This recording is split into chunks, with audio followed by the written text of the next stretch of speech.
Vai fazer um atendimento em dentística? Quais materiais você não pode esquecer?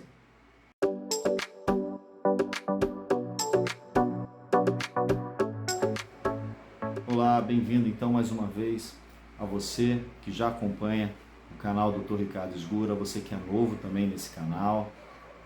Como o próprio nome do canal diz, meu nome é Ricardo, eu sou professor e mestre, doutor em materiais dentários, em biomateriais. Sou também especialista em dentística e esse canal ele visa trazer para vocês informações referentes ao tema. Esse vai ser um canal voltado não só para alunos de graduação e recém-formados, né?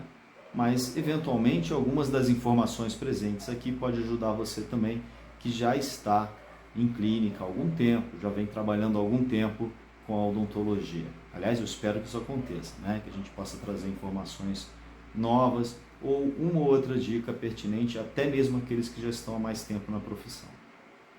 Hoje, especificamente, escolhi separar aqui uma série de materiais e falar com vocês a respeito daquilo que é imprescindível você ter um atendimento de dentística.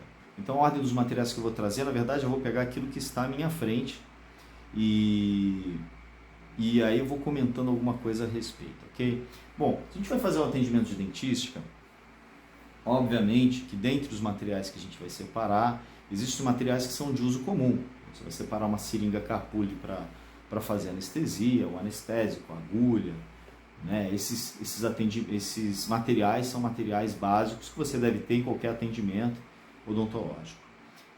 E aqui o objetivo do vídeo é trazer mais para a parte da dentística mesmo. Se a gente pensar em termos do exame clínico, o exame clínico também você pode dizer, é igual o meu exame clínico que eu separo na clínica para fazer o atendimento para prótese, ou que eu separo para fazer o atendimento na dentística. Mas para a dentística algumas coisas são importantes, são interessantes a gente falar. Obviamente que no exame clínico de vocês vão contar com o espelho, a sonda exploradora, e a sonda exploradora de dentística, ou melhor, aplicada para dentística, ela vai ter a sua extremidade curvada, né? Nós vamos contar com a pinça clínica, a mais longa, para que a gente possa levar o nosso rolete de algodão para fazer isolamento relativo. E aí alguns detalhes relativos nesse kit de exame clínico que você deve ter, a parte de dentística, né? A colher de dentina, tá? De preferência uma colher de dentina de tamanho médio a pequeno, e você vai ter uma espátula de inserção no seu kit. Normalmente os dentistas têm.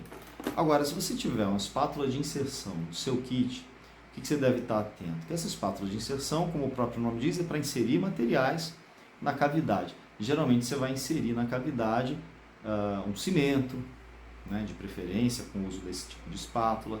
Você pode até eventualmente levar a resina na cavidade, mas espátula de inserção não é um material para escultura. Então, escultura com espátula de inserção não se faz. Pode se fazer? Pode, claro, mas os resultados vão ser pobres. Você vai ter resultados inferiores. Então, no seu kit de exame clínico para a dentística, obviamente que a gente deve contar pelo menos com uma espátula de inserção de resina composta. Uma espátula que seja bem fina, uma espátula de tamanho meio ou de tamanho 1, do tipo da espátula Suprafil, né? Mas de qualquer marca. Na realidade, a gente tem muitas marcas e muitos tipos de espátula para resina. Então você pode contar sempre no kit de dentística com uma espátula especificamente para resina. Algumas espátulas numa extremidade tem uma ponta achatada para inserção do material e para escultura, mas do outro lado existe uma ponta afilada ou um condensadorzinho, né?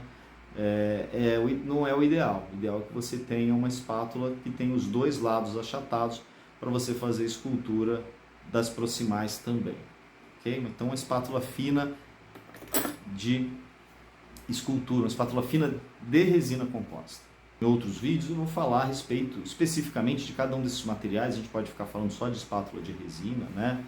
Como, por exemplo, você pode acabar usando espátulas adaptadas ao uso com resina composta, como as espátulas Almori, né? Que são aquelas espátulas cerâmicas e que são bem fininhas e que ajudam bastante na escultura em algumas situações.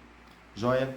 Bom, junto ao seu exame clínico, como a gente considera a possibilidade de fazer um isolamento absoluto, a gente deve ter também a pinça de Palmer e o perfurador Eiswald. Bom, a pinça de Palmer não tem muito segredo, né? Ela vai te ajudar também muitas vezes na colocação eventual de algum tipo de anel para fixação de matriz, a gente já fala a respeito, e o perfurador, que depois de um tempo ele começa a ficar travando, né, no seu disquinho aqui, porque ele começa a enferrujar às vezes por baixo, dependendo da qualidade do material que você compra. Então, de vez em quando é legal você fazer a manutenção desse material, eventualmente trocar, substituir. Outra coisa também, limpar os orifícios sempre com a ponta do explorador, porque vai ficando acumulado lençol de borracha lá dentro à medida que você perfura.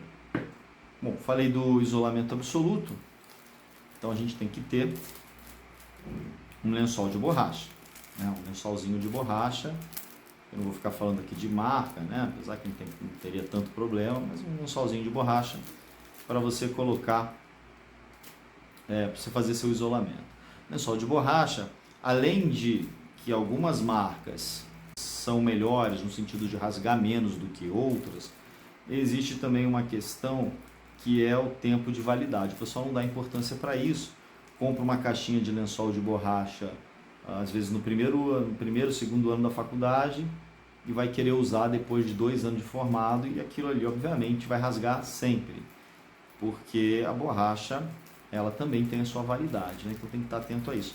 Quando começa a ficar velho, passou lá da sua validade o lençol de borracha, por mais que você fale é só um lençol, mesmo assim você tem que descartar.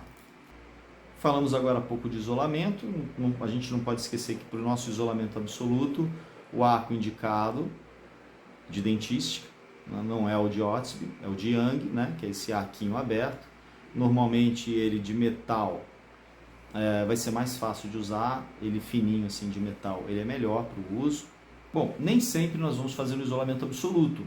Em algumas situações, principalmente restaurações cervicais, e muitas vezes a gente vai ter dificuldade de usar um isolamento absoluto e eventualmente a gente vai usar simplesmente um fio afastador para confeccionar a restauração.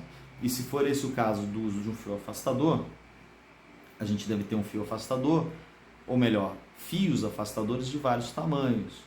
Se você tiver na dúvida de qual fio ter, comece com o fio 2 zeros, né? O amarelo, geralmente é amarelo, né? Esse aqui da Ultra Pak, da Ultradent, é um dos melhores fios que a gente tem, mas começa sempre com o 2 zeros, eventualmente vão haver casos em que você precisa usar no paciente o 3 zeros,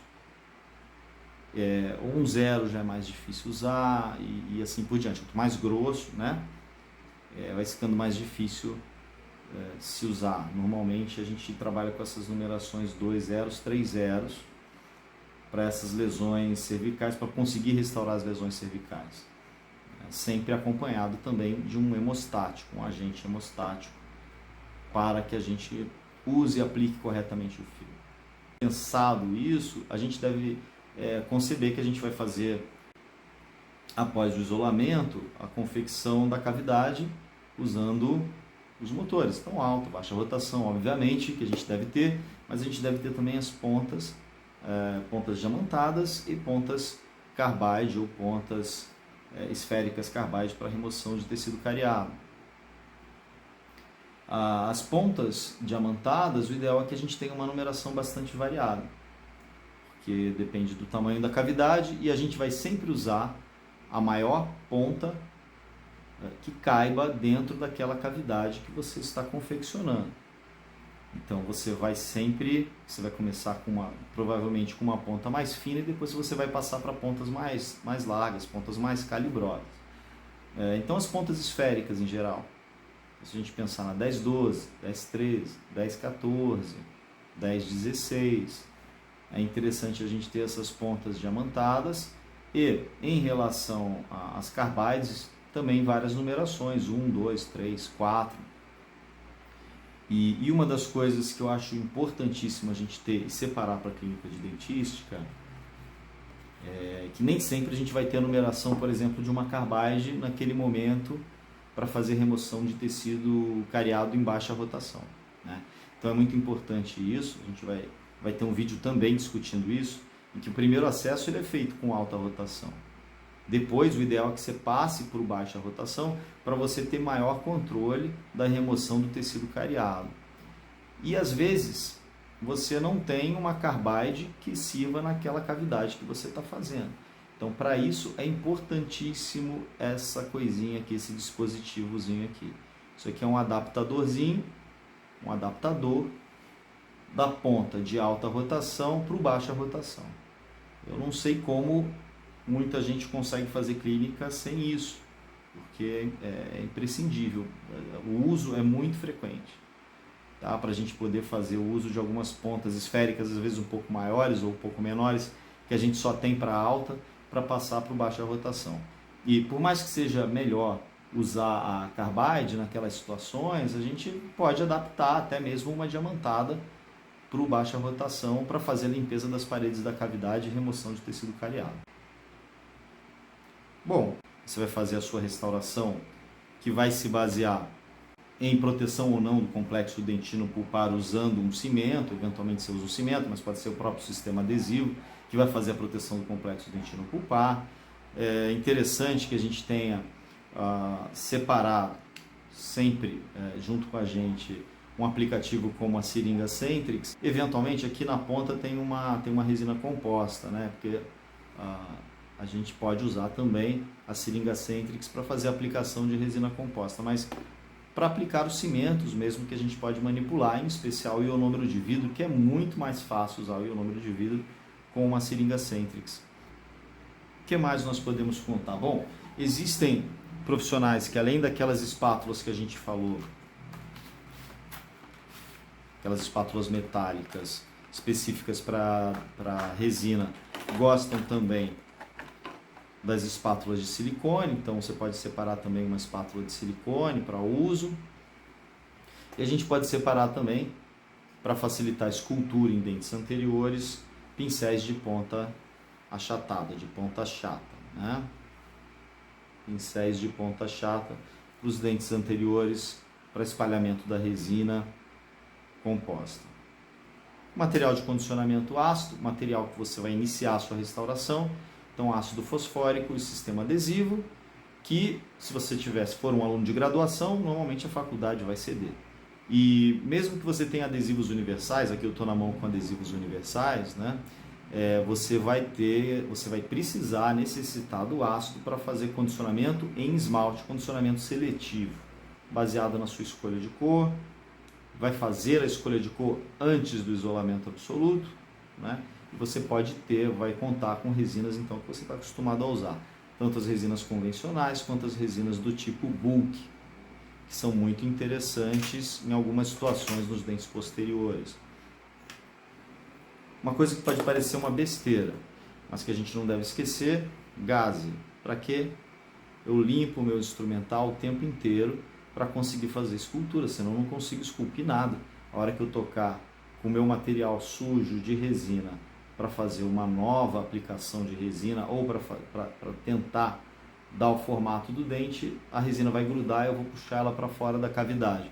Então, gaze é imprescindível você deixar separado. Tiras para proteção do dente vizinho. Então, tiras isolantes para os dentes vizinhos. Essa daqui é a Isotape da TDV. Fantástico para a gente fazer esse isolamento do dente vizinho e aplicar o nosso condicionamento ácido e adesivo sem interferir ou sem fazer com que exista uma junção, né, de dentes próximos, contíguos. Os aplicadores microbrush, o ideal é que você tenha mais de um tamanho. Você deve ter um fino, um mais fino e um médio pelo menos, né? Pensando na dentística. Ainda pensando na dentística, que a gente nem está falando aqui, mas eventualmente se você for fazer cimentação de pino de fibra, você deve ter aplicadores mais fininhos ainda. Isso a gente fala no próximo programa. o seu aparelho fotopolimerizador, que pode ser um aparelho fotopolimerizador que tenha, a princípio, mais do que 1.000, 1.200 miliwatts por centímetro quadrado, o que a maioria dos aparelhos fotopolimerizadores hoje em dia entregam para você, tá? Dos aparelhos com certificação. Agora, existem os fotopolimerizadores super potentes, né? O Valo, fotopolimerizadores que entregam uma irradiância extremamente alta. É necessário para a dentística tradicional? Então, se a gente está falando aqui em dentística restauradora, né, as restaurações diretas, não é necessário, tá? A maioria dos sistemas que a gente vai usar, das resinas que a gente vai usar, apresentam como iniciador a canforoquinona. Eu preciso daquele espectro de luz bem restrito mesmo, da luz azul. E o que a gente também pode pensar em relação ao foto com uma irradiância muito alta, muito potente, é quando nós fazemos também a cimentação de muitas próteses, por exemplo, próteses cerâmicas, e que aí você precisa que aquela irradiância passe em profundidade para a gente conseguir uma fotopolimerização adequada em regiões sob próteses, né? Embaixo de próteses. Então, no caso da dentística direta restauradora, com um bom fotopolimerizador, um fotopolimerizador que te entregue uma potência legal, você não precisa nada mais do que isso, já é suficiente. Bom, pensando no próprio procedimento restaurador, a gente tem a possibilidade de fazer restaurações posteriores, então você precisa de matrizes metálicas, né, que são importantes quando a gente vai usar em algumas cavidades de MOD eventuais. Hoje em dia eu uso muito pouco esse tipo de matriz, mas é importante que vocês separem. Por que eu uso pouco? Porque a gente acaba usando ou adaptando outras matrizes que já são, ou que já vêm prontas, né? Que já vêm embaladas prontas, já são como a matriz Toffler-Maier já montada, mas a gente precisa ter algum porta-matriz e uma matriz para aplicação em dentes posteriores, nos tipos de cavidade MOD, e naquelas cavidades em que você tem uma classe 2 proximal um pouco menor, as matrizes do tipo pré-contornadas, né? Então, para as matrizes pré-contornadas, a gente tem os sistemas de matrizes, como a palodente, em que você tem os sistemas de matrizes pré-contornadas e cunhas anatômicas de plástico e os anéis pequenos, né? E esse sistema palodente serviu de inspiração para a TDV também fazer o seu sistema de grampo com matriz pré-contornada pequenininha e suas cunhas avulsas para serem aplicadas. Então, independente de qual sistema você vai aplicar, você tem que ter disponível, deixar próximo, esse tipo de material.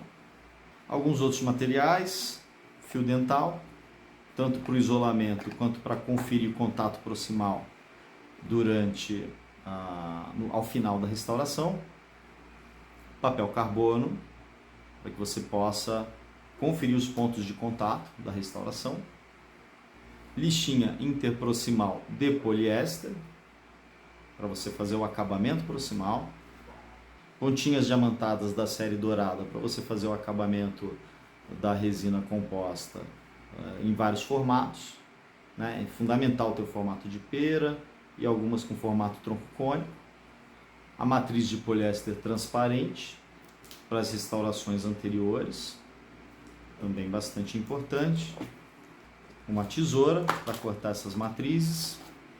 E com relação ao acabamento, o ideal é que a gente tenha vários disquinhos de lixa, então disquinhos de lixa sortidos, de várias cores, vários tamanhos. Então, os disquinhos de lixa coloridos, sortidos, né? Então, azul, rosa, depende muito do sistema que você está usando, né? Existem vários sistemas no mercado.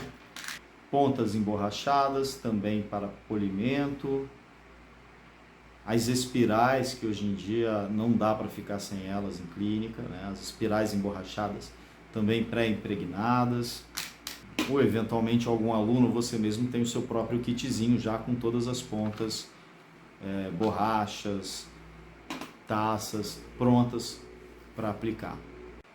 Bom, acho que era isso. Isso é o básico, né? Para que você separe aí os materiais para você ter uma clínica, um atendimento mínimo, com o mínimo de materiais necessários. Em outros programas, eu vou falar a respeito de cada etapa, de cada passo do procedimento restaurador. E aí eu posso focar em cada um desses materiais separadamente, inclusive dando algumas dicas para vocês na seleção, na escolha desses materiais. Ok? Espero que tenha ajudado, espero que sirva como roteiro para vocês seguirem de agora em diante, para aqueles que estão começando em clínica. E é isso aí, não deixem de curtir, compartilhar o vídeo e ativar as notificações. Até uma próxima!